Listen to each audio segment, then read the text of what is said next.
कुर्डुवाडी नगरपालिकेची निवडणुकीची मतदानाची प्रक्रिया पार पडली आणि कुर्डुवाडीकरांचं मतदानाचं कौल कुणाच्या पारड्यात पडलंय हे पाहण्यासाठी 21 डिसेंबरची प्रतीक्षा करणार आहे। तत्पूर्वी आपण जर पाहिलं तर मतदार राजाने केलेलं मतदान कितपत सुरक्षित आहे याचा TV9 मराठी जो आहे तो सातत्याने आढावा घेताना पाहायला मिळतोय। मी कुर्डुवाडी नगरपालिकेच्या 29 मतदान केंद्रावर ज्या ठिकाणी 29 मतदान केंद्रावर जी आहे ती मतदानाची प्रक्रिया पार पडली आणि या मतदानाची EVM मशीन जे आहेत ते याच ठिकाणी प्रवेशद्वारावर आपल्याला पाहायला मिळतात। महाराष्ट्र राज्य वकार महामंडळाच्या गोदामामध्ये जे आहेत ते EVM मशीन ठेवण्यात आले। तर आपण जर पाहिलं तर प्रवेशद्वारासमोर आहोत। ज्या पद्धतीने एकीकडे आपण जर इथलं चित्र पाहिलं तर EVM मशीनच्या सुरक्षिततेसाठी जे आहे ते पोलीस तैनात असल्याचं प्रवेशद्वारावरच पाहायला मिळत आहेत। वकार महामंडळाचे कर्मचारी देखील इथं कार्यरत असल्याचं पाहायला मिळतात। काही ताई देखील आहेत। ताई, कशासाठी आला तिथे काय?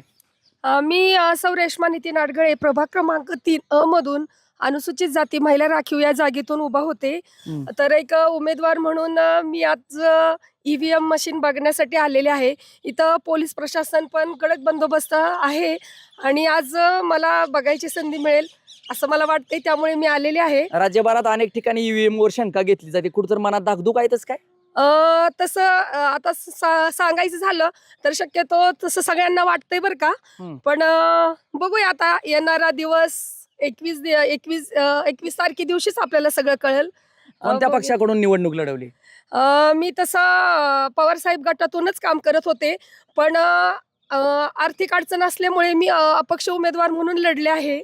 पण बघूया आता जनतेचा कौल काय आहे ते 21 तारखेलाच कळेल आपल्याला। आपण जर पाहिलं तर शहानिशा करण्यासाठी उमेदवार देखील जे आहेत ते या EVM मशीन ज्या ठिकाणी वकार महामंडळाचं गोदाम आहे त्या ठिकाणी ठेवण्यात आल्याचं पाहायला मिळतं। त्याच ठिकाणी उमेदवार देखील पोहोचताना पाहायला मिळतात। या ठिकाणी जर पाहिलं तर पोलीस बंदोबस्त देखील प्रवेशद्वारापासूनच तैनात आहे आणि केवळ उमेदवाराला जे आहे ते आतमध्ये पाहणीसाठी EVM मशीनची खातरजमा करण्यासाठी जे आहे ते जे आहे ते अनुमती दिलेत आहे। ओळखपत्र देखील त्यांना देण्यात आल्याचं पाहायला मिळतं। त्यामुळं आपण जर पाहिलं असेल तर EVM मशीन जे आहे ते प्रवेशद्वारापासूनच कितपत सुरक्षित आहे याचा आढावा जर आपण समोर घेतला तर तितकीच सुरक्षा यंत्रणा जी आहे ती जिल्हा पोलीस दलाच्या माध्यमातून निवडणूक विभाग असेल त्यांनी कार्यरत केल्याचं पाहायला मिळते आणि उमेदवार जे आहेत ते स्वतः EVM मशीन कितपत तर त्या EVM मशीनमध्ये ते कितपत आपण केलेल्या उमेदवार निवडणूक लढवले, कितपत आपल्याला जनमताचा कौल दिलेला सुरक्षित आहे का हे पाहण्यासाठी या ठिकाणी जे आहे ते खातरजमा करण्यासाठी येताना पाहायला मिळत आहेत। माझा सहकारी कॅमेरा पर्सन आशिष सह मी संदीप शिंदे, TV9 मराठी, कुर्डुवाडी, माढा, सोलापूर।